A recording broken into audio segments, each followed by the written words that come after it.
Sidoarjo.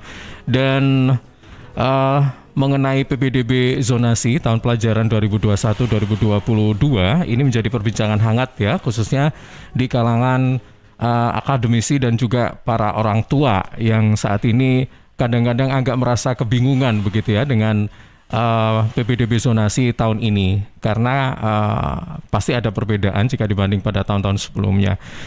Yang jelas nanti kita akan segera kupas bersama dengan narasumber yang sudah hadir di studio dari Dewan Pendidikan Kabupaten Sidoarjo. Ada Ibu Dr. Niswatin SPD MPD. Assalamualaikum, selamat siang Ibu, apa kabar? Waalaikumsalam warahmatullahi wabarakatuh. Siang baik, alhamdulillah. Oke, baik, terima kasih. Kemudian di samping Ibu Niswatin ada Bapak Ali Maskuri SPD MPD. Assalamualaikum, selamat siang Pak Ali Maskuri. Waalaikumsalam warahmatullahi wabarakatuh. Apa kabar siang hari ini? Alhamdulillah sehat semua. Terima kasih sudah menyempatkan diri untuk datang ke studio, meskipun saat ini pemberlakuan PPKM darurat, tapi menyempatkan diri untuk datang ke studio Suara Sidoarjo pada siang hari ini. Iya, tetap prokesnya. Baik, iya. Ibu Niswatin dan Bapak Ali Maskuri ini merupakan anggota Dewan Pendidikan Kabupaten Sidoarjo. Dan sahabat Suara Sidoarjo, ya, Anda bisa menyimak talkshow ini melalui YouTube yang disiarkan secara live melalui Suara Sidoarjo Live dengan saluran Suara Sidoarjo. Kemudian juga bisa Anda saksikan melalui live broadcast visual website, yaitu di www.suarasidoarjo.id. Dan kalau mungkin Anda sudah saat ini menyimak, kalau sudah saya sebutkan tentang temanya, yaitu analisis kebijakan sistem PPDB zonasi tahun ajaran 2021-2022, sudah menyimpan pertanyaan karena mungkin ingin menanyakan secara jelas mengenai sistem zonasi tahun ini, silakan ya. Nanti bisa Anda interaktif ya di WhatsApp kami 0811309109, atau bisa juga melalui telepon kami yaitu di 031 896 1514. Baik, langsung saja saya ke Pak Ali Maskuri terlebih dahulu.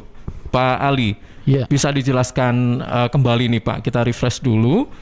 Sebenarnya PPDB zonasi tahun pelajaran 2021-2022 ini apa yang harus diketahui gitu? Kita ketahui khususnya bagi orang tua ya. Iya. Ini apa Pak? Ya, jadi yang perlu saya ingatkan, ini image sebenarnya, itu image. Kalau istilah PPDB zonasi itu sebenarnya image yang dikembangkan. PPDB kita itu sebenarnya ada 4 jalur. Salah satunya itu memang zonasi. Nah, memang persentase yang tertinggi untuk SD maupun SMP, SD dan SMP itu memang masih tertinggi persentasenya di zonasi, sehingga orang mengimagekan PPDB adalah zonasi. Padahal sebenarnya ada 4 kan, selain zonasi itu ya ada afirmasi, perpindahan orang tua, ya kemudian yang keempat itu kan prestasi. Meskipun prestasi itu ya termasuk kategori hanya 30% maksimal dari kuota yang ada, sehingga image-nya masyarakat zonasi. Dan yang mungkin perlu kita analisa kan di situ, kenapa zonasi itu persentasenya paling besar. Nah, itu mengakibatkan masyarakat kita mengatakan PPDB kita adalah zonasi gitu.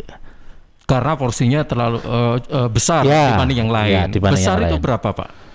Kalau SD minimal 70%. Kalau SMP minimal 50%. Padahal kita ada 4 jalur. Berarti 3 jalur itu 50% yang SMP. Yang 1 jalur zonasi 50%. Itu minimal 50% itu zonasi. Artinya bisa lebih dari 50. Dan itu yang terimage di masyarakat, PPDB adalah zonasi. Kalau minimal berarti kan kata Pak Ali tadi bisa lebih. Ini tergantung dari apanya? Ini berangkatnya kan dari Permen ya, Permendikbud nomor 1 2021. Kemudian diterjemahkan oleh masing-masing daerah. Kalau SMP itu diserahkan ke kabupaten kota. Di Sidoarjo muncullah peraturan Bupati nomor 21 2021, kemudian dirubah menjadi nomor 28.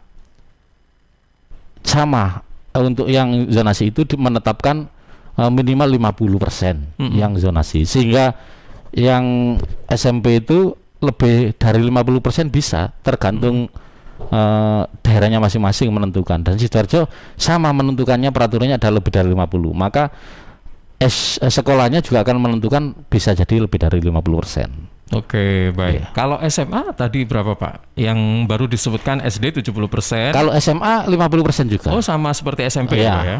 Yang SMA 50% juga. Tetapi itu kan provinsi, wilayahnya provinsi, bukan wilayah kabupaten, bukan wilayah Sidoarjo ya.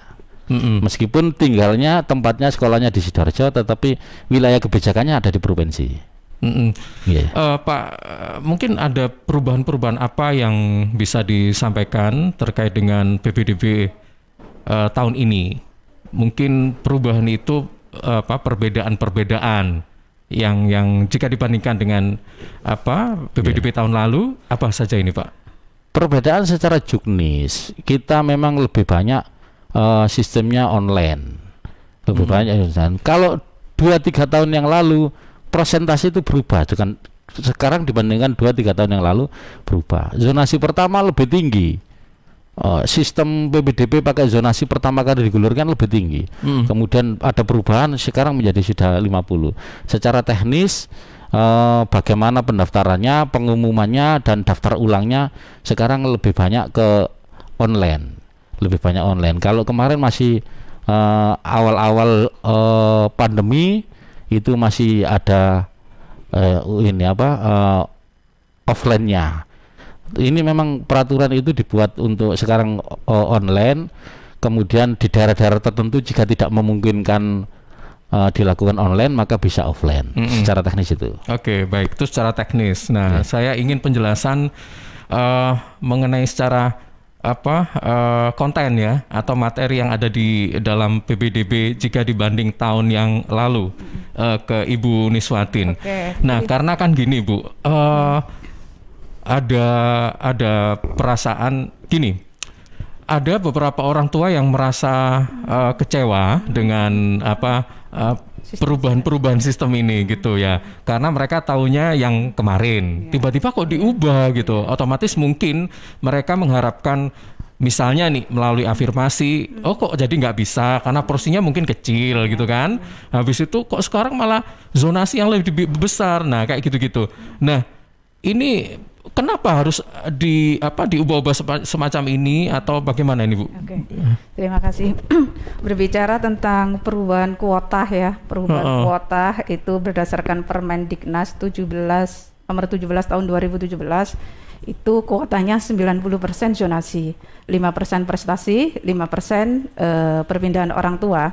Kemudian di tahun 2000 Permendiknas nomor 1 2021 ini sebetulnya kuotanya 50% untuk zonasi, kemudian kurang lebih 30% afirmasi, 15% sama 5% antara prestasi dan perpindahan orang tua. Nah, ini kenapa afirmasi ini juga besar, ada perubahan hanya zonasi saja. Ini saya kira memberi peluang yang lebih lebar kepada masyarakat, khususnya untuk kelas yang afirmasi afirmasi untuk kelas menengah ke bawah.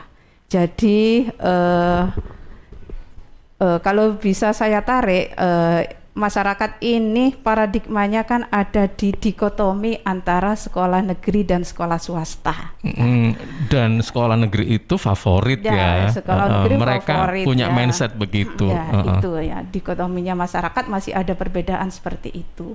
Sedangkan grand design dari sistem zonasi ini adalah pemerintah ingin pemerataan, baik secara kualitas maupun akses pendidikan agar bisa diterima masyarakat segala tingkatan ya, segala tingkatan, tidak membedakan antara tingkatan ke menengah ke atas atau ke bawah.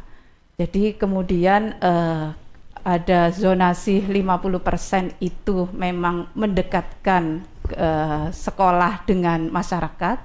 Sedangkan dari afirmasi itu sendiri itu juga memberi kesempatan untuk kalangan menengah ke bawah agar bisa menikmati yang selama ini dalam tanda kutip bahwa sekolah negeri itu secara mutu lebih baik dibanding sekolah yang lain. Ya. Jadi ini yang harus ditanamkan di pemikiran masyarakat, bahwa sekolah dimanapun itu sebetulnya bagus, ya. Sekolah sebetulnya itu dimanapun bagus. Tinggal kemudian mendorong peserta didik, mendorong para penggiat pendidikan, juga para pengajar untuk terus meningkatkan dan mengupgrade kualitas serta mutu pendidikan, baik proses maupun hasil yang akan dikeluarkan oleh sekolah itu sendiri. Jadi mau sistem zonasi dibagi menjadi afirmasi, mau prestasi, mau perpindahan orang tua, sebetulnya itu membuka akses untuk perbaikan pendidikan di segala penjuru masyarakat. Oke. Dengan kata lain bahwa ini sistem yang berubah ya. Bisa jadi mungkin siapa tahu tahun ajaran 22 sampai 23 berubah lagi. Iya kan, Bu? Iya. Mungkin bisa disampaikan juga kalau perubahan-perubahan ini apa berpengaruh terhadap kualitas pendidikan atau bagaimana, sehingga agak gimana ya, kalau misalnya setiap tahun berubah dan sebagainya, mungkin akan berpengaruh juga terhadap kualitas pendidikan, terhadap sirkulasi pendidikan dan sebagainya. Bagaimana ini, Bu? Secara kualitas pendidikan, karena tadi grand design-nya adalah pemerataan mutu juga akses, maka ada perubahan di kualitas. Ini tergantung kembali kepada sekolahnya masing-masing. Misal suatu contoh, kalau kemarin di sekolah negeri itu rata-rata kan homogen, ya, homogen. Mereka harus melalui penyaringan, mereka harus berprestasi, indeks prestasinya sekian-sekian, peringkatnya harus sekian-sekian, gitu ya. Nah, kemudian ada rasa, menurut saya itu rasa ya di masyarakat, bahwa anak-anak mereka yang berprestasi nanti tidak bisa menjaga prestasinya, atau kemudian kurang bisa bersaing, karena kalau sudah dizonasi itu kan menjadi kemampuan anak itu acak ya. Iya, betul. Dari tinggi, campur ya, Bu ya. Tinggi, sedang, rendah itu acak ya. Nah, ini kemudian menjadi PR bagi para pendidik juga. Kalau yang kemarin itu mungkin Bapak Ibu guru mohon maaf yang ada di sekolah negeri ada di zona nyaman ya, anak-anaknya pinter semuanya, nggak terlalu sulit ngasih materi, jadi mereka bisa jalan sendiri. Kemudian mohon maaf yang sekolah-sekolah yang ada di pinggiran ada kesulitan karena mereka rata-rata tidak melalui penyaringan dan kemampuan mereka itu juga campur. Nah, ini menurut saya yang sedang digarap oleh pemerintah agar kesenjangan ini tidak terlalu mencolok atau tidak terlalu senjang. Artinya mereka yang berprestasi di sekolah-sekolah negeri kemudian dicampur dengan anak-anak yang kemampuan sedang ataupun mohon maaf yang di bawah, menurut saya ini bisa menjadi kolaborasi yang bagus. Karena mohon maaf, anak-anak yang rata-ratanya kemampuannya sedang dan rendah itu bisa belajar dengan teman sejawat. Mungkin bisa terkatrol ikut. Kalaupun anak-anak yang di bawah kurang mempunyai kepercayaan diri, kurang mempunyai keberanian untuk lebih mengakses keilmuannya melalui gurunya, mereka bisa belajar dengan teman sejawatnya. Ya, ini diharapkan kompilasi ini ya bisa mendobrak kemampuan ini tidak hanya dimiliki oleh anak-anak dalam artian orang tuanya pada skala tingkat kemampuan menengah ke atas. Karena pada dasarnya orang tua yang pada tingkat kemampuan menengah ke atas itu kan punya akses untuk mensupport anak-anaknya belajar di luar sekolah. Bisa di lembaga bimbingan belajar, bisa di les privat atau yang berkenaan dengan potensi, kemampuan, bakat dan sebagainya, masih punya peluang. Sedangkan anak-anak misalnya dari kalangan menengah ke bawah kan cukup hanya berkembang di sekolah saja.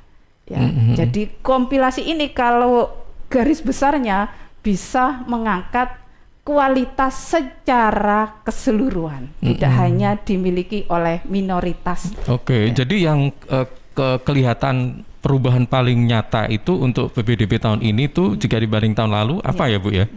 Yang paling terlihat begitu perubahannya? Apakah juga termasuk zonasi itu sendiri atau apanya gitu, silakan. Oke, dari zonasi sendiri itu sudah sistem yang kita tidak bisa berkutik ya. Iya, betul. Artinya itu sudah ada permen yang harus turun secara desentralisasi ke bawah harus dipatuhi ya. Perubahannya maka sekolah swasta juga harus mulai berbenah. Ya. Saya kira nggak harus ya, mereka sudah berpikir ulang ya, karena ini tujuannya adalah untuk peningkatan mutu ya pendidikan, maka saya kira sekolah swasta dan juga tenaga pendidik itu juga mulai berbenah, mulai menampakkan dirinya bahwa dia lembaga itu adalah layak untuk dipertarungkan dengan sekolah-sekolah negeri yang lainnya ya. Jadi itu yang kayaknya perlu jadi garapan yang utama di Kabupaten Sidoarjo terutama. Oke, ini termasuk tugas dari sama-sama dari ini ya. Paling Dinas tidak Pendidikan. memberi masukan dan pertimbangan seperti itu. Dari Dewan Pendidikan juga, iya. Baik, kembali ke Pak Ali. Pak Ali, yang saya tahu sekarang SMK itu sudah ada diperlakukan ini PPDB ada zonasi, kemudian afirmasi gitu kan? Iya. Kalau dulu kan nggak pakai gitu-gituan ya Pak ya? Iya betul. Nah kenapa Pak harus SMK juga kena sekarang? Dulu SMK lolos gitu kan, mau sekolah mana milih-milih bebas gitu. Iya, artinya dulu itu 3-4 tahun yang lalu ya. Jadi tahun kemarin atau 2 tahun yang lalu zonasi ini sudah berlaku. Zonasi berlaku termasuk di SMA maupun SMK. Jadi yang menjadi pertimbangan dikonsiderannya Menteri Pendidikan pada saat itu memang untuk mengakomodir secara umum satu diantaranya siswa yang rumahnya berdempetan dengan sekolah, kemampuan secara akademik tidak mampu, secara ekonominya juga kurang mampu, kemudian dia tidak tercover. Di antaranya kan seperti itu. Nah itu masa orang yang rumahnya berdekatan tidak bisa di cover ikut di sekolah situ. Nah pada akhirnya muncullah zonasi itu. Tetapi yang secara konsepnya bagus yang disampaikan oleh Bu Nismatin tadi, secara konsep bagus, tapi aplikasi di lapangan masih banyak kesulitan. Kita ngomong di Sidoarjo saja masih banyak kesulitan. Nyatanya setiap tahun PPDB masih banyak orang yang merasa sekolah ini tidak perlu pinter karena cukup yang dekat dengan sekolah bisa masuk di negeri. Betul, itu nggak di Sidoarjo saja loh Pak. Nah, makanya itu kan. Iya, akhirnya begitu. Jadi siswa yang tinggalnya di sekolah yang itu yang jadi tujuan, akhirnya ngapain belajar? Iya, ngapain belajar? Nah, itu gimana menyikapi yang hal-hal demikian? Nah, menurut saya zonasi masih perlu. Menurut saya zonasi masih perlu untuk mengakomodir tadi itu, tetapi persentasenya yang dikurangi. Persentase dikurangi. Menurut saya 50% itu adalah yang prestasi. Kalau tadi Bu Nis mengatakan ini harus ada kolaborasi anak yang pintar secara akademik maupun yang tidak. Oke. Kalau banyak yang tidak pinternya dalam tanda kutip secara akademik kurang mampu, lebih dominan daripada yang tidak mampu, maka susah untuk mengangkatnya. Tetapi kalau yang potensi akademiknya ini lebih tinggi, lebih banyak jumlahnya, mengangkat yang anak-anak kurang mampu secara akademik, secara kemampuannya, maka ini akan bisa terangkat. Nah, oleh karena itu zonasinya itu yang diperkecil, prestasinya yang diperbesar. Ada afirmasi kita sepakat. Orang tidak mampu secara ekonomi kalau tidak sekolah di negeri, mau mencari sekolah swasta yang berkualitas, tidak mungkin dia akan mampu membayar. Sekolah swasta yang berkualitas adalah mereka yang biayanya besar. Maka butuh afirmasi. Afirmasi itu tidak hanya untuk mereka yang tidak mampu secara ekonomi. secara fisik disabilitas kategori afirmasi. Tempatnya terpencil, tidak terjangkau, itu kategori afirmasi. Ini butuh diakomodir. Perpindahan juga butuh diakomodir. Perpindahan orang tua karena dinas di TNI, dinas di Polri atau apa perpindahan itu oke. Kita sepakat untuk diakomodir dengan persentase itu. Tetapi menurut saya pendidikan ini harus lebih mengedepankan prestasinya dulu. Persentase yang lebih besar, tidak menutup kemungkinan yang tidak mampu secara akademik, rumahnya dekat, oke, kita tampung, tetapi persentase. Pak Ali, berarti mungkin Anda ingin agar prosentase zonasi kemudian afirmasi itu ada revisi atau bagaimana? Karena tadi kan ada ketidakcocokan pandangan ya, mungkin ya. Setelah melihat ada statement bahwa siswa yang tinggal di sekolah nggak perlu belajar. Iya, yang banyak kan di situ di masyarakat, dan opini yang berkembang kan begitu ya. Tapi ya, makanya saya kebetulan 3 tahun yang lalu itu sudah berusaha menyampaikan ini di banyak hal, sampai ke kementerian pernah kita lakukan secara meskipun tidak di Dewan Pendidikan ya. Kita berusaha menyampaikan aspirasinya masyarakat ini. Kita pinginnya yang lebih banyak itu di persentasenya adalah prestasi. Prestasi pun ada prestasi akademik maupun prestasi non akademik. Non akademik itu bisa jadi di seni, di olahraga, ya, di macam-macam itu. Nah, memang kita mengakui secara konsep pendidikan itu tergantung sekolahannya. Mau sekolah dimanapun, kalau sekolahnya itu mau maju ya fine saja, semuanya bisa. Sama, sekolah dimanapun sama itu secara konsep. Realitasnya di lapangan tidak bisa begitu. Iya, memang banyak faktor ya. Banyak faktor, Pak ya. Oke, baik. Iya. Mungkin Bu Ninis mungkin agak tergerak ingin mengomentari ini. Iya kan? Silakan Bu. Meskipun di Permendiknas 2018 itu kan juga ada perubahan bahwa zonasi itu selain jarak dia tetap harus mempertimbangkan nilai UN dan prestasi yang lain. Jadi dilihat dari jumlah lulusan siswa, kemudian daya tampung sekolah, meskipun itu zonasi jarak dekat, tapi kan tetap harus mempertimbangkan nilai UN dan prestasi yang lain. Maksudnya prestasi yang lain ini dalam non-akademik. Nah, itu kan tetap jadi pertimbangan juga. Ya, jadi meskipun bukan saya 100% oke zonasi yes, bukan, enggak kan. Ini kan juga masukan untuk menambah wawasan bahwa tidak benar kalau ada statement itu oke, sekolah yang dekat jaraknya nggak usah belajar, enggak, karena dia tetap harus melalui penyaringan nilai UN juga dan prestasi yang lain. Jadi tidak 100% keterima ya Bu ya? Iya. Di 2018 begitu, tetap ada jarak, usia tetap juga, kemudian nilai UN dan prestasi yang lain tetap dalam koridor penerimaan zonasi itu. Oke, baik. Saya ke Bu Ninis, saya panggil Bu Ninis saja ya Bu ya. Siap. Ini Bu, gini, setiap wilayah itu punya geografi yang beda-beda, iya kan? Saya ingin tahu kalau misalnya ada sekolah yang sudah menerapkan PBDB mengikuti yang dulu, kemudian ada yang baru. Nah, ini ternyata mereka masih mengikuti yang lama begitu.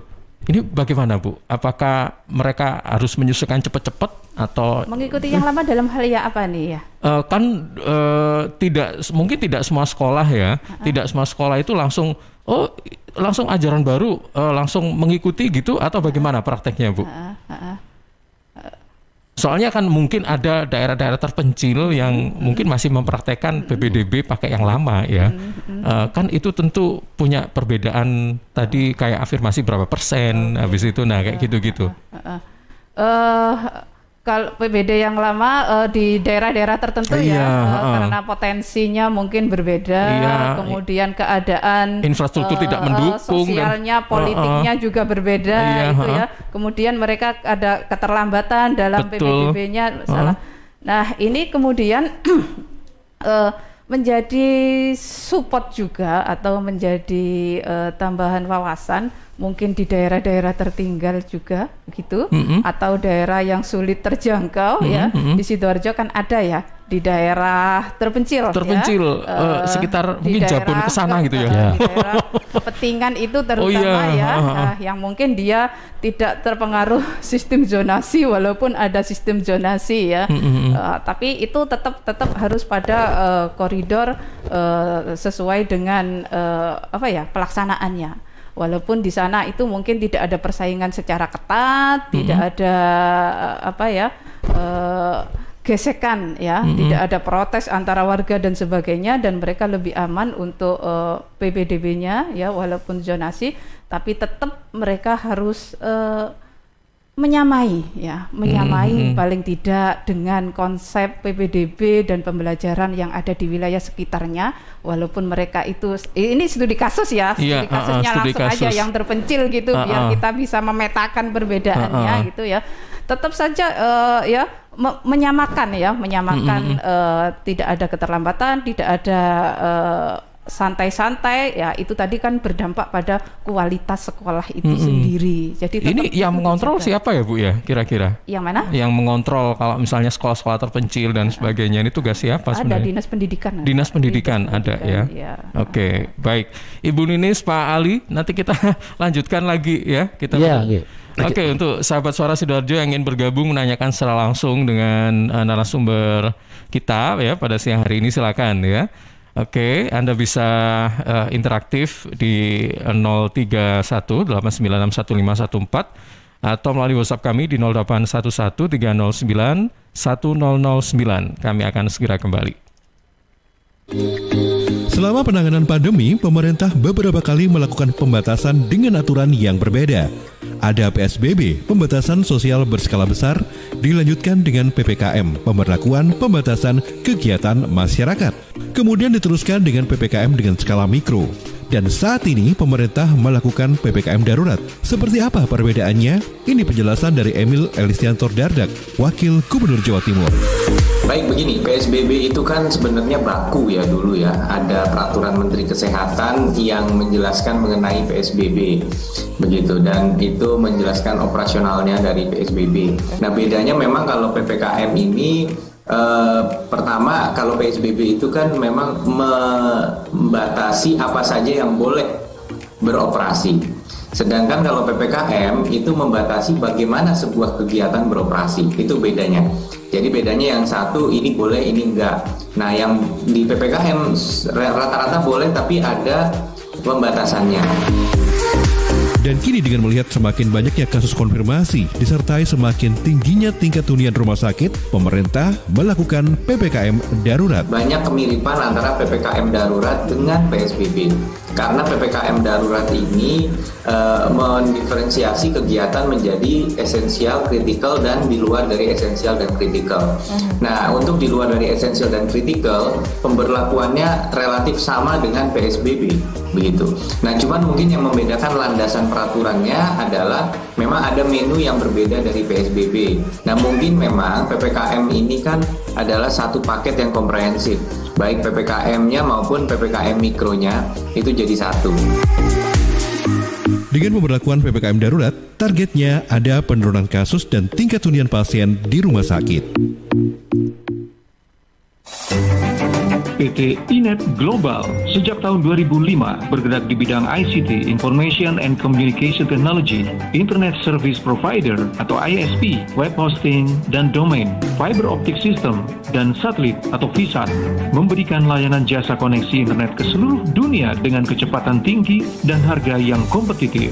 Juga memberikan solusi dan jasa konsultasi pendistribusian koneksi internet, menyediakan solusi ICT yang komprehensif, terpadu, dan disesuaikan bagi pengguna yang mencakup data infrastruktur, managed service, cloud computing, IT services, serta layanan digital yang fokus untuk memanfaatkan peluang yang mendukung dan menambah nilai pada bisnis utama tiap customer. Untuk layanan dan servis Inet, hubungi kantor pusat Jalan Kuningan Barat nomor 8 Jakarta. Telepon 021 299 66900. Kantor Surabaya, Intiland Tower lantai 11, Jalan Panglima Sudirman 101 sampai 103 Surabaya. Telepon 031 535 3955 031 535 3955. Inet Globalindo, the best service for great solution.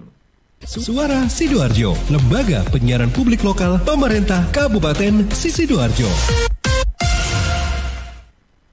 Rokok opo iki? Kok putihan? Ya rokok tok, ya murah, ya akeh. Rokok ilegal iki. Masa rokok ilegal iki? Yo ki.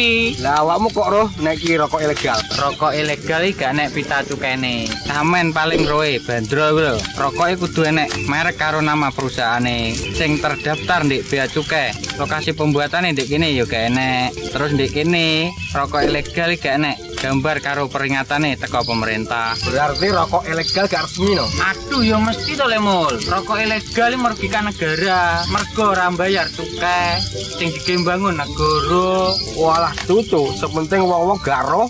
Loh, gak iso le iki. Makane to le, tuku sing pasti-pasti ae. Aja ngawur.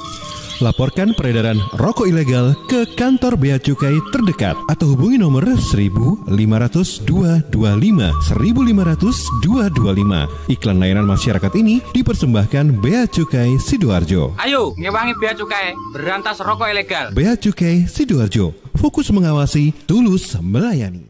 Suara Sidoarjo, lembaga penyiaran publik lokal pemerintah Kabupaten Sidoarjo. Sahabat, dalam menjalankan tugas dan fungsi di bidang pelayanan maupun pengawasan, Bea Cukai Sidoarjo mengeluarkan sejumlah inovasi. Ya, satu di antaranya adalah dalam penyederhanaan proses bisnis melalui KEISA atau Custom and Excise Integrated System Automation. Nah, di tahun 2018 sampai 2024, Bea Cukai Sidoarjo menerapkan KEISA 4.0 dengan mengedepankan Single Core System, Smart Custom Excise dengan mengoptimalkan pengawasan dengan memanfaatkan teknologi.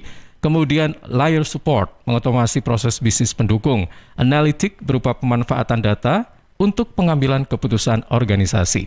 Informasi ini persembahan Bea Cukai Sidoarjo, fokus mengawasi, tulus melayani.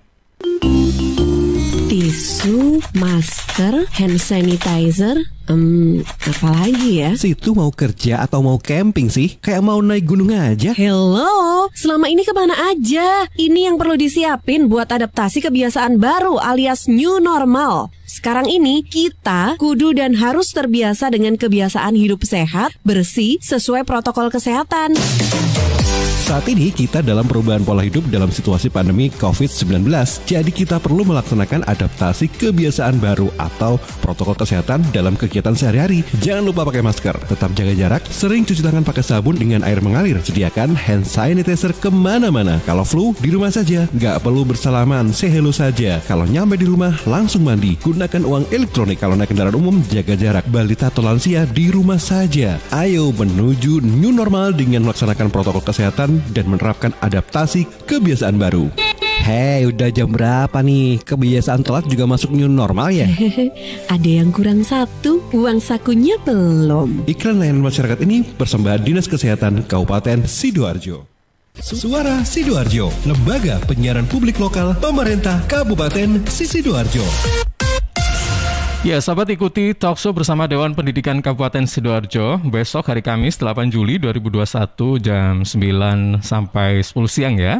Temanya beda dengan hari ini, yaitu pembelajaran tatap muka tahun pelajaran 2021-2022 di persimpangan jalan. Dengan narasumber Dr. Andes Haji Abdul Mukhlis MM dan Dr. Andes Haji Sami Adi MPD. Dan Anda bisa juga menyimak live streaming YouTube di channel Suara Sidoarjo Live ya, program ini besok juga atau melalui radio streaming di www.suarasidoarjo.id. Interaktif di 031 896 1514 atau WhatsApp di 0811 309 1009. Talkshow pembelajaran tatap muka tahun pelajaran 2021-2022 di persimpangan jalan dipersembahkan oleh Dewan Pendidikan Kabupaten Sidoarjo. Suara Sidoarjo, lembaga penyiaran publik lokal pemerintah Kabupaten Sidoarjo. Ya, sahabat Suara Sidoarjo, terima kasih Anda masih bersama kami di program Talkshow bincang-bincang dengan sahabat-sahabat dari Dinas Pendidikan Kabupaten Dewan Pendidikan ya, maksud kami Dewan Pendidikan Kabupaten Sidoarjo dengan Ibu Niswatin dan juga Bapak Ali Maskuri. Tema kita yang tadi kita angkat adalah tentang ini ya, sistem PPDB zonasi tahun 2021-2022. Dan saya juga ingin menyapa selamat siang untuk Anda yang mengikuti talkshow ini melalui Zoom. Ada cukup banyak yang saya sebutkan berikut. Ada Ibu Thoyibah. Ibu Thoyibah ini dari Fatayat PAC Buduran. Kemudian ada Ibu Yayu, Kepala Sekolah SMP Dharma Wanita Surabaya. Bapak Hoifullah, Bapak Fatoni Rozi. Kemudian ada Bapak Zaki, Mas Joko. Kemudian ada Pak Nanang, ini dari Dewan Pendidikan Kabupaten Sidoarjo. Terima kasih ya sudah bergabung. Kemudian ada Pak Zaini, terima kasih. Ini untuk Ibu Ninis dan Pak Ali, bisa langsung disimak pertanyaan-pertanyaan yang sudah masuk ya. Pertama yang masuk by Zoom, ini ada Pak Zaini. Kami sepakat dengan zonasi, namun dalam penerimaan PPDB perlu ada penegasan, terutama dalam jumlah rombongan belajar, siswa setiap kelasnya, dan bahkan penetapan step alur PPDB, sebab masih ditemukan siswa yang diterima setelah semua alur selesai. Sehingga ada ungkapan lewat belakang ya, lewat dapur. Ini yang akan menodai kepercayaan masyarakat. Itu. Kemudian pertanyaan berikutnya sebentar. Ini dari Pak Ahmad yang ada di Buduran. Ya, Pak Ahmad yang ada di Buduran. Apakah kebijakan zonasi ini akan terus diterapkan untuk tahun-tahun ajaran berikutnya? Saya mengusulkan agar jika peserta didik ingin masuk sekolah favorit melalui tes saja. Gitu. Ini Pak Ahmad yang ada di Buduran. Kemudian Ibu Yuyun yang ada di Gempol ya. Ini menanyakan di wilayah Gempol tidak atau belum ada SMA negeri. Bagaimana peluang kami sebagai orang tua jika ingin menyekolahkan anak kami kalau ingin masuk ke SMA negeri? Mengingat jika daftar ke SMA wilayah lain itu pasti kena zonasi. Ini agak di luar Sidoarjo ya Bu? Iya, kan, karena ini SMA, all around ya. Siaran kita didengar banyak dari beberapa wilayah gitu. Kemudian ada 3 lagi. Fatir yang ada di Lebo. Zonasi ini berlaku untuk semua tingkat pendidikan kan Pak, termasuk TK atau RA. Kemudian ada Dian yang ada di Cemengkalang. Pak, untuk zonasi jarak, jika yang ternyata kita dapati prestasinya biasa itu tindakan sekolah, harus bagaimana untuk bersaing dengan sekolah lain? Agak bingung aku ya, sebentar. Pak, untuk zonasi jarak, jika yang ternyata kita dapati prestasinya biasa itu tindakan sekolah, harus bagaimana untuk bersaing dengan sekolah lain? Mungkin Ibu Ninis lebih mengerti. Ini untuk apa? Penyekatannya saya agak bingung ya. Ada Istiqomah yang ada di Pabean, bagaimana cara menenangkan anak yang kekeh memilih sekolah di luar zonasi karena secara biaya keluarganya merasa kesusahan. Mungkin Ibu ada saran. Itu. Oke. Silakan dari Pak Zaini tadi yang pertama ya, by Zoom. Jawab yang pertama ya. Memang untuk semalam saya juga mendapat WA dari teman saya yang kebetulan mengajar di sekolah swasta. Dia sudah menerima siswa baru ya, kemudian ternyata di sekolah negeri X gitu ya, negeri X yang sistem zonasinya itu sudah terpenuhi pagunya, tapi kemudian ada kelebihan atau mungkin masih ada yang kosong, kemudian dalam tanda kutip lewat jalan belakang itu tadi, akhirnya kan kemudian pendaftarannya di sekolah swasta itu kemudian dicabut kemudian masuk lewat dalam tanda kutip lewat belakang tadi ya. Ini memang satu-satunya cara itu sekolah negeri hendaknya cukup memenuhi dari rombel yang sudah ditetapkan ya. Rombel sudah ditetapkan. Kalau 300 400 ya sudah itu sudah saja. Cukup, ya, jangan mencoba membuka pagu yang lain atau rombel yang lain atau dalam istilah menyusup-nyusupkan ya. Karena ini semuanya zonasi ini kalau grand design-nya itu juga dibuat tidak sampai mematikan sekolah-sekolah swasta sebagai pendukung lembaga pendidikan yang ada di negara ini ya. Jadi mereka punya akses yang sama untuk dalam rangka mendidik ya, membesarkan generasi muda agar sama-sama berprestasi ya. Ini mungkin ya, ini akan menjadi konsep atau pertimbangan bagi Dewan Pendidikan untuk pemerintah daerah agar sekolah-sekolah negeri tidak membuka pagu baru ya.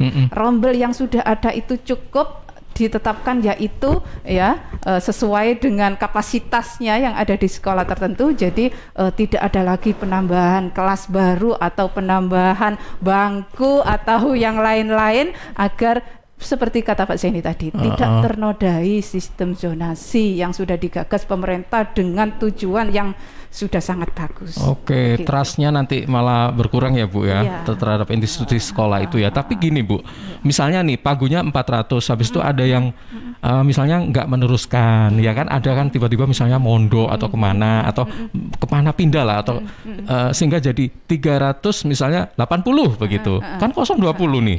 Nah itu gimana Bu? Gini, menurut pengalaman saya begini.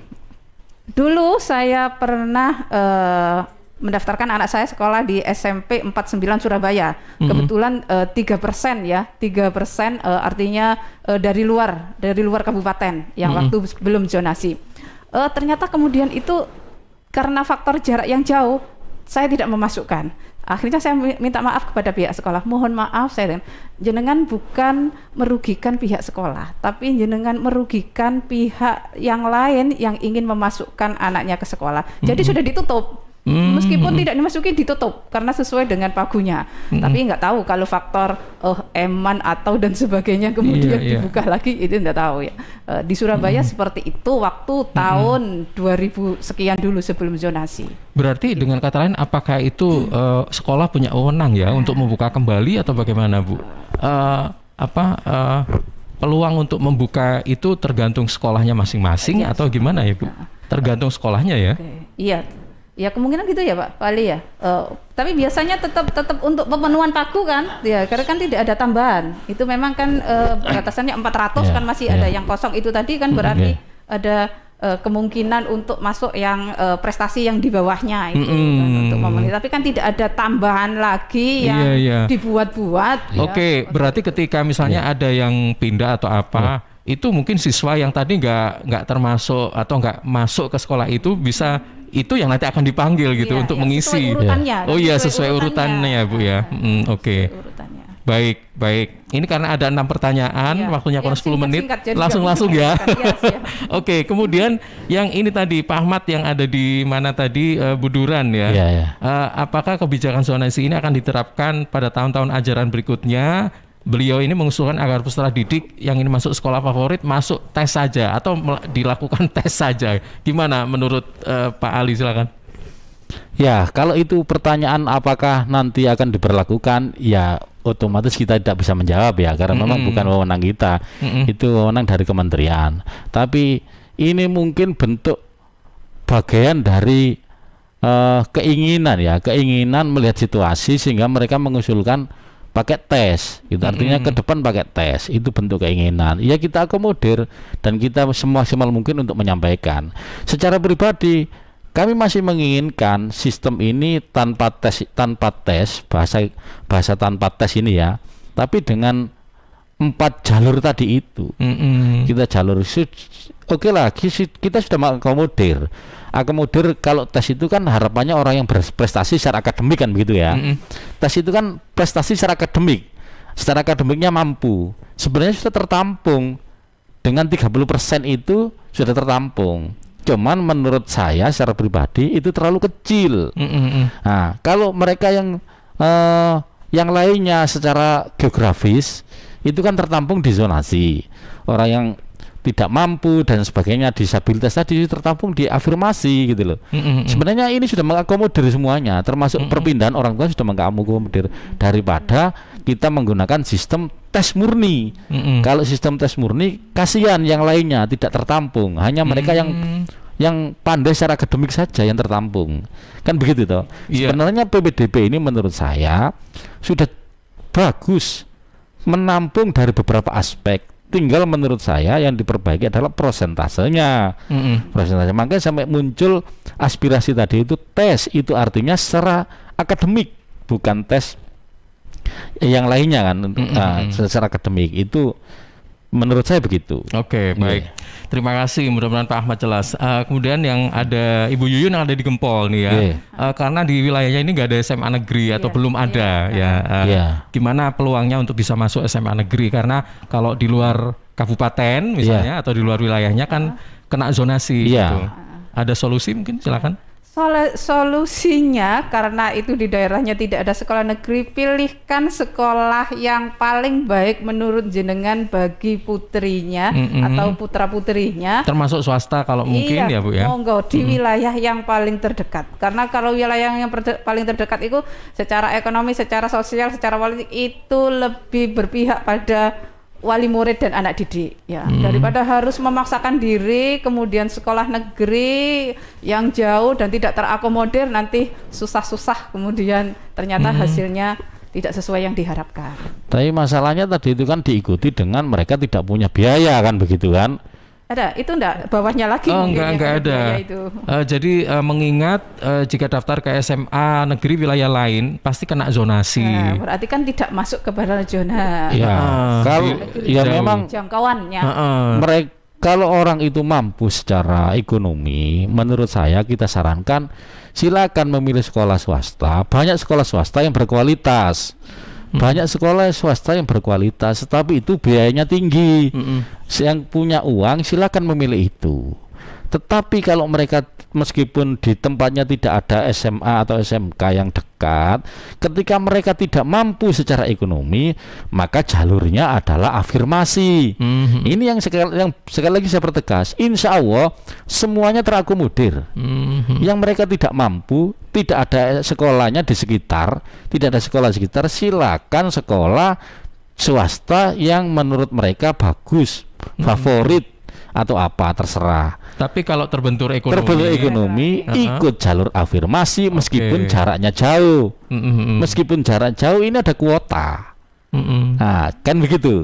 Kalau jadi sudah mengakomodir. Tadi tempat tinggalnya di mana tadi? Di Gempol. Nggak apa-apa. Itu bisa. Boleh karena ini wilayahnya SMA SMK itu wilayahnya provinsi, bukan wilayah kabupaten kota. Jadi bisa kita yang di Jabon, di Porong mau sekolah ke Gempol bisa, kita yang ada di Waru, di Taman mau kuliah di sekolah di Surabaya boleh, kita yang ada di Tarik mau sekolah di Mojokerto bisa. Tidak membatasi kabupaten kota. Dalam kutip tidak mampu dengan dibuktikan punya KIP ataupun yang menunjang. Gitu. Bukan ini ya, tidak mampu selundupan ya Bu ya. Kan ada orang memiskinkan diri gitu kan. Sekarang lagi musim. Ada Fatir yang ada di Lebo. Zonasi ini berlaku untuk semua tingkat pendidikan kan Pak, termasuk TK atau RA. Iya, kembali lagi. Justru zonasi itu untuk TK atau RA ya, TK itu atau PAUD itu lebih ditekankan ke zonasinya. Malah justru yang di TK itu tidak ada prestasi. Tidak ada prestasi. Iya. Cuman yang terjadi di masyarakat itu TK ini kan jarang yang punya negeri. Rata-rata kan swasta. Sedikit sekali, ada tapi sedikit sekali. Ini permennya, perbubnya berbunyi jalur itu, zonasi, afirmasi, perpindahan itu juga berlaku untuk TK. Tetapi untuk prestasi tidak berlaku untuk TK. Baik. Ada dua pertanyaan lagi, Dian yang ada di Cemengkalang. Pak Bu, untuk zonasi jarak, jika yang ini agak sulit tadi saya menerjemahkan ini. Jadi Pak Bu, untuk zonasi jarak jika yang ternyata kita dapati prestasinya biasa itu tindakan sekolah, harus bagaimana untuk bersaing dengan sekolah lain? Mungkin tindakan sekolah asal mungkin begitu Iya. ya. Kalau ada siswa yang berprestasi, kemudian terkait dengan zonasi, bagaimana tindakan sekolah tempatnya dia sebelumnya itu bagaimana gitu, mengantarkan atau gimana gitu ya, mendaftarkan atau gimana gitu, gimana tangkapannya? Mungkin gini, saya ulang kembali. Ya. Untuk zonasi jarak, jika yang ternyata kita dapati prestasinya biasa, nah prestasinya biasa-biasa aja, mungkin nilainya itu pas-pasan ya Bu, 7, berapa kayak gitu-gitu. Nah, tindakan sekolah harus bagaimana untuk bersaing dengan sekolah lain? Ya memang ya itu zonasi itu memang secara teknis di Sidoarjo itu semua calon siswa yang di level SMP itu akan diberikan poin, diberikan poin 200. Nanti yang punya jarak di sekolahan itu dalam satu RT maka akan dapat poin lagi. Yang jarak satu RW beda poin lagi. Dalam satu desa beda poin lagi. Kalau mereka di luar desa maka akan berkurang. Dalam satu 100 meter akan berkurang poin itu. Artinya mereka murni akan ditentukan oleh jarak. Ketika jumlah kuotanya itu sudah terpenuhi, kemudian ada yang sama, baru mempertimbangkan nilai.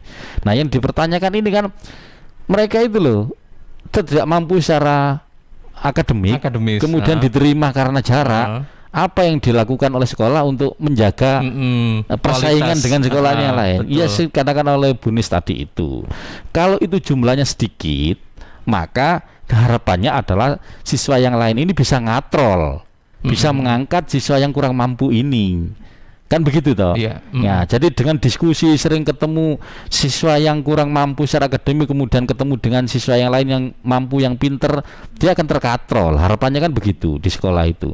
Nah, guru-guru yang mengajar atau pendidik yang mengajar pun harapannya juga begitu, jadi lebih ringan mengangkatnya. Baik. Nah, itu. Baik Pak Ali. Satu lagi yang terakhir, Ibu dari Istiqomah Pabean, bagaimana cara menenangkan anak yang gagal memilih sekolah di luar zonasi karena ini kesulitan biaya? Silakan Bu.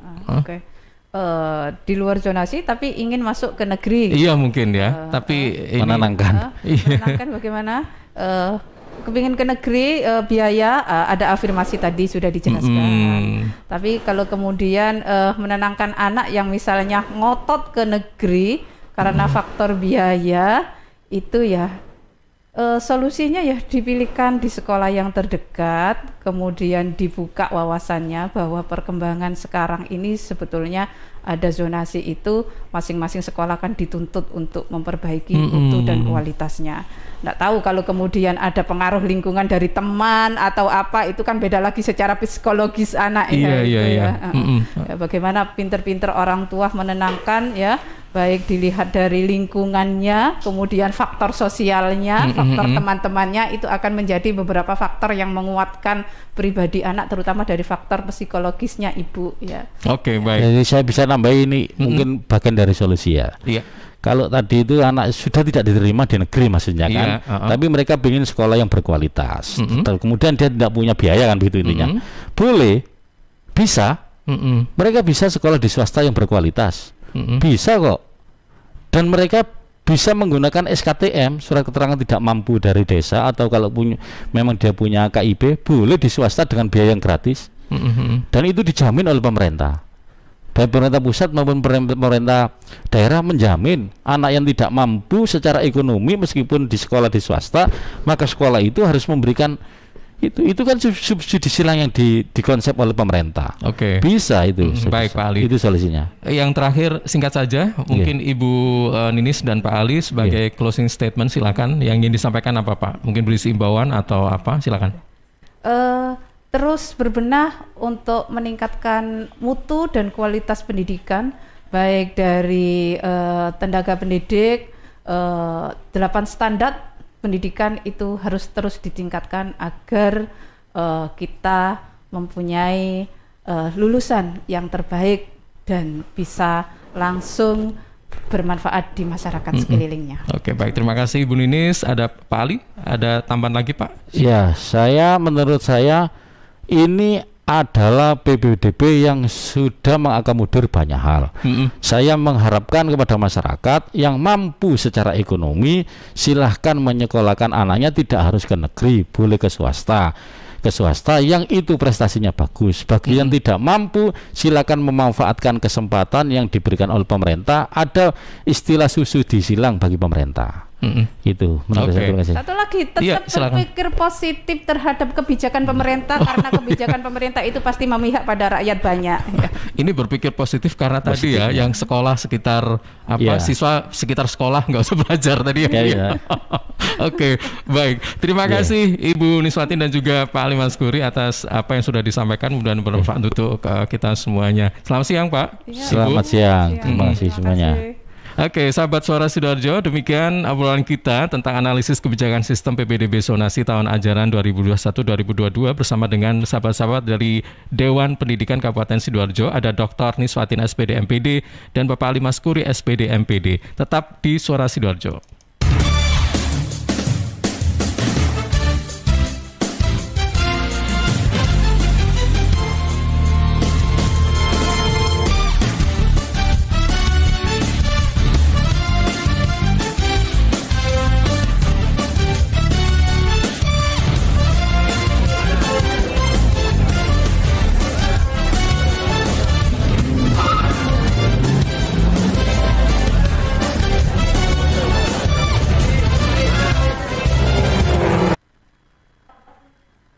Herd immunity atau kekebalan imunitas komunitas atau kelompok, 70% masyarakat harus sudah divaksin.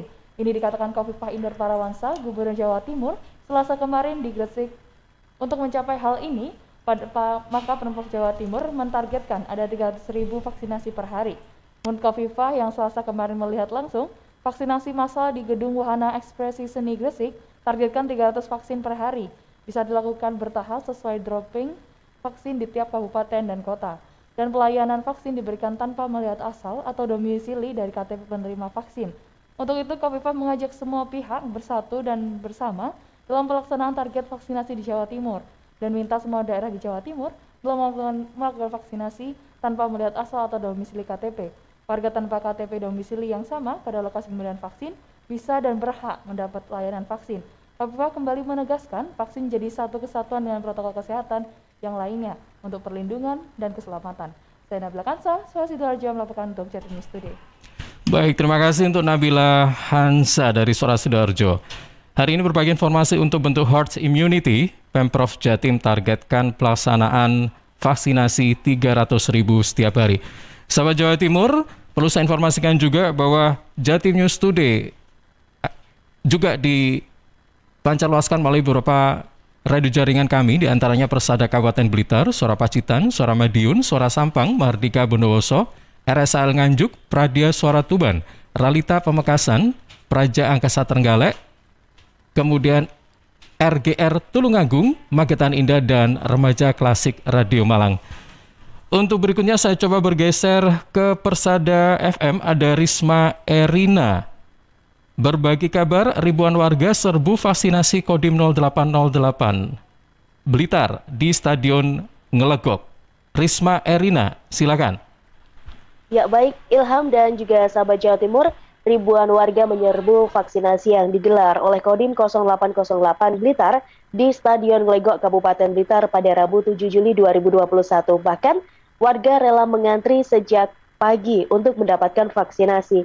Tidak hanya warga yang sudah mendapat nomor antrian di hari sebelumnya yang bisa mendapat vaksin, namun warga yang datang langsung juga bisa mendapatkan nomor antrian dengan menunjukkan KTP. Dandim 0808 Blitar, Letkol Infantri Didin Nasruddin Darsono mengatakan awalnya menargetkan ada sekitar 1.500 orang yang menjalani vaksin dalam kegiatan itu. Namun ternyata jumlah peserta melebihi target sebelumnya, sehingga untuk mensiasati kekurangan, pihaknya telah mencadangkan vaksin sebanyak 400 dosis. Artinya dalam kegiatan vaksinasi kali ini ada sekitar 1.900 orang.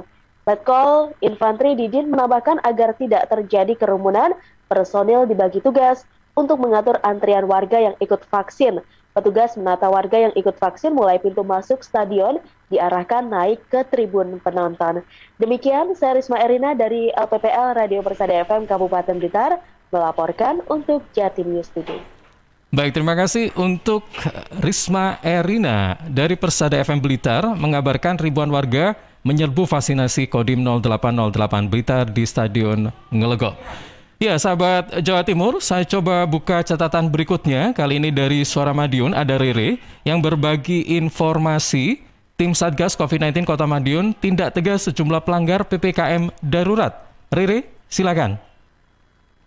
Tindak tegas kembali dilakukan tim Satgas COVID-19 Kota Madiun kepada sejumlah pelanggar. Setidaknya 2 rumah makan terpaksa dilakukan penutupan sementara hingga 3 hari ke depan. Hal tersebut lantaran ditemukan pelanggaran Inwal nomor 15 tahun 2021 terkait PPKM darurat di Kota Pendekar. Temuan pelanggaran tersebut mengemuka setelah tim Satgas COVID-19 kembali melakukan gelaran operasi justisi Selasa kemarin. Petugas menemukan adanya aktivitas makan di tempat yang sementara tidak diperbolehkan selama pelaksanaan PPKM darurat. Rapid test antigen pun dilakukan dan hasilnya didapati 1 orang positif. Wakil Wali Kota Madiun Idaraya Ayu Mikosa Putri menyampaikan, aktivitas jual beli hanya diperbolehkan pesan bawa pulang atau takeaway. Hal tersebut dilakukan untuk mengurangi kerumunan. Rumah makan yang kedapatan melanggar langsung dilakukan penutupan. Idaraya berharap masyarakat semakin mematuhi aturan yang berlaku. Hal tersebut sangat penting mengingat penularan COVID-19 masih terus terjadi. Indaraya menyebut masyarakat sejatinya semakin tertib saat ini. Hal tersebut terlihat dari pemakaian masker dan jaga jarak. Dan sebagian besar tempat usaha yang bergerak pada bidang kuliner juga telah melaksanakan sistem takeaway. Namun bukan berarti pengawasan kendor. Sebaliknya, pemantauan terus dilakukan siang dan malam. Saya Rere, Suara Madiun menyampaikan dalam Jatim News Today. Ya, Rere dari Suara Madiun berbagi kabar tim Satgas COVID-19 Kota Madiun tindak tegas sejumlah pelanggar PPKM darurat. Saya bergeser ke Suara Gresik, ada M. Mahruzar Iskandar. Hari ini berbagi kabar Bupati Gresik memberikan bantuan 65 tempat tidur untuk RSUD Ibnu Sina, Kabupaten Gresik. Mahruz, silakan. Seiring dengan bertambahnya angka kasus COVID-19 di Kabupaten Gresik, Bupati Gresik memberikan bantuan tempat tidur sebanyak 65 tempat tidur yang disalurkan untuk Rumah Sakit Umum Daerah Ibnu Sina. Gus Yani, Sahabat Akrab Bupati Gresik, menyalurkan langsung bantuan tempat tidur dari Kementerian Sosial, yakni kepada Direktur Utama RSUD Ibnu Sina, Dr. Rudianto Dwi Agustomo. Menurut Bupati Gresik, bantuan tempat tidur tersebut untuk mengantisipasi terjadinya lonjakan pasien COVID-19. Beliau mengatakan, jika tempat tidur untuk rumah sakit di Kabupaten Gresik akan terus ditambah. Hal tersebut untuk mengantisipasi lonjakan pasien coronavirus disease yang membutuhkan perawatan. Tingkat bed occupancy rate di Kabupaten Gresik mencapai 90% dan terus akan ditambah untuk ruang isolasi dan ruang ICU. Tidak hanya memberikan bantuan tempat tidur, Bupati Fandi Ahmad Yani juga memberikan bantuan berupa alat pelindung diri sebanyak 17 pakaian APD. Gus Yani berharap masyarakat Kabupaten Gresik dapat mematuhi prokes yang berlaku di masa PPKM darurat, sehingga lonjakan dapat dikendalikan dan wabah COVID-19 segera berakhir. Saya Ruzar, melaporkan dari Suara Gresik untuk Jatim News Today. Baik, M. Mahruzar Iskandar dari LPPL Suara Gresik berbagi kabar Bupati Gresik berikan bantuan 65 tempat tidur untuk RSUD Ibnu Sina, Kabupaten Gresik. Sahabat Jawa Timur, ada 2 informasi berikutnya dari Mahardika FM yang nanti akan menutup Jatim News Today untuk edisi ini untuk update COVID-19. Yang pertama dari Afik Rahardian dari Mahardika Blitar, berbagi kabar DPRD Kota Blitar merekomendasikan Satgas COVID-19 untuk menempatkan petugas di berbagai titik rawan keramaian. Afik, silakan. Di tengah PPKM darurat, DPRD Kota Blitar meminta seluruh masyarakat dan pelaku usaha mematuhi aturan yang berlaku, sebab sampai saat ini masih ada pelaku usaha yang bandel meski petugas gabungan sering melakukan patroli. Untuk itu, Dewan merekomendasikan agar Satgas COVID-19 mulai menyusun strategi baru agar tingkat kedisiplinan meningkat. Syahrul Alim, Ketua DPRD Kota Blitar saat on air di Mahardika 6 Juli 2021 memberikan rekomendasi kepada Satgas COVID-19 Kota Blitar agar patroli dilakukan dengan menempatkan menempatkan beberapa petugas di titik-titik yang berpotensi menimbulkan keramaian. Menurutnya langkah ini lebih efektif dibanding turun bersama puluhan anggota di beberapa tempat dalam waktu yang sama. Syahrul mengatakan menempatkan 2-3 petugas di kafe, warung, restoran hingga pusat keramaian bisa menjadi alternatif. Petugas disiagakan selama jam PPKM darurat berlangsung. Jika ada yang melanggar, maka petugas wajib melakukan teguran hingga memberikan sanksi. Dengan begitu masyarakat akan lebih tertib karena tidak ada kesempatan untuk melanggar. Namun langkah ini juga perlu kerjasama dari pemilik usaha untuk berkomitmen menerapkan aturan. Sebagaimana yang telah dianjurkan Satgas COVID-19, pelaku usaha harus menempatkan 1 karyawan untuk memantau protokol kesehatan. Daripada petugas banyak, mungkin ada 3 kompi ya, 3 tak gitu ya. Bagaimana maksud saya di titik tertentu itu kasih aja petugas mungkin 2-3 orang gitu ya, untuk mengingatkan masing-masing warung-warung itu. Di kafe-kafe juga gitu, mungkin selalu diingatkan ada petugas yang itu mungkin lebih efektif daripada. Syahrul mengapresiasi Satgas COVID-19 yang sigap melakukan penertiban. Syahrul juga meminta seluruh masyarakat mematuhi aturan PPKM darurat selama 3-20 Juli 2021 ini. Tujuannya agar perkembangan COVID-19 di Kota Blitar bisa landai kembali. Afik Rahardian, Mahardika FM. Ya, Afik Rahardian dari Mahardika FM. Terima kasih. DPRD Kota Blitar merekomendasikan Satgas COVID-19 untuk menempatkan petugas di berbagai titik rawan keramaian. Sahabat Jawa Timur, laporan dari Surya Muhammad dari Mahardika FM Blitar akan menutup Jatim News Today untuk update COVID-19 pada hari ini. Berbagi informasi, Masjid Musola ditutup saat PPKM darurat. MUI Kota Blitar minta masyarakat melakukan ibadah di rumah. Surya, silakan. Untuk meminimalisir penyebaran kasus COVID-19, Wali Kota Blitar menerbitkan Instruksi Nomor 12 Tahun 2021 tentang pelaksanaan PPKM darurat. Di dalamnya menyebut tempat ibadah mulai dari gereja, wihara, pura, musola, dan masjid ditutup sementara. Menanggapi hal tersebut, Majelis Ulama Indonesia atau MUI Kota Blitar menghimbau agar masyarakat khususnya umat muslim menjalankan ibadah di rumah. Subakir, Ketua MUI Kota Blitar dikonfirmasi Senin 5 Juli 2021 mengatakan mendukung penuh kebijakan pemerintah dalam upaya memutus penyebaran COVID-19. Pihaknya mengaku sudah melakukan sosialisasi ke ketua pengurus masjid dan musola di kota agar mengikuti seluruh kebijakan yang tertuang dalam Instruksi Wali Kota Nomor 12 Tahun 2021. Subakir menjelaskan seluruh kegiatan ibadah wajib atau sunnah dialihkan ke rumah masing-masing, mulai dari sholat jamaah 5 waktu, sholat Jumat, dan lainnya. Namun demikian, pengurus atau takmir masih diperkenankan untuk mengumandangkan azan sebagai tanda memasuki waktu sholat. Muazin juga diharapkan tetap memperhatikan protokol kesehatan COVID-19.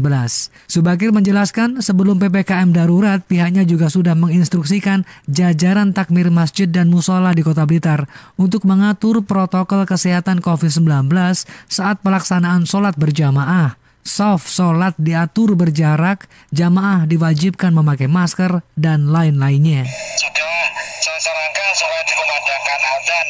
Untuk umum sudah ditutup sampai tanggal 20 yang mengikuti instruksi Bapak Wali Kota. Subakir berharap pandemi segera berakhir sehingga umat muslim bisa kembali melaksanakan kegiatan ibadah seperti tahun-tahun sebelumnya.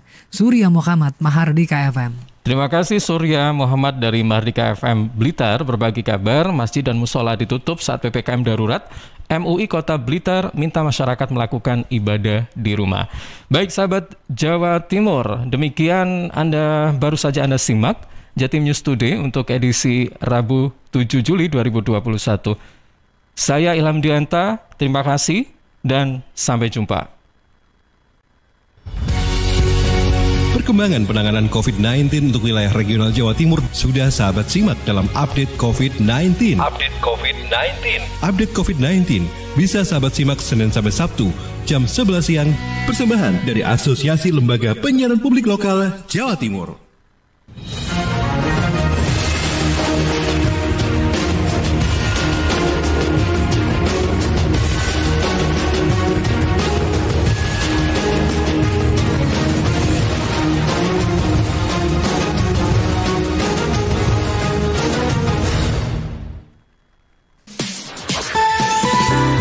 Talk and Music Hits. Suara Sidoarjo. Your multi-platform radio.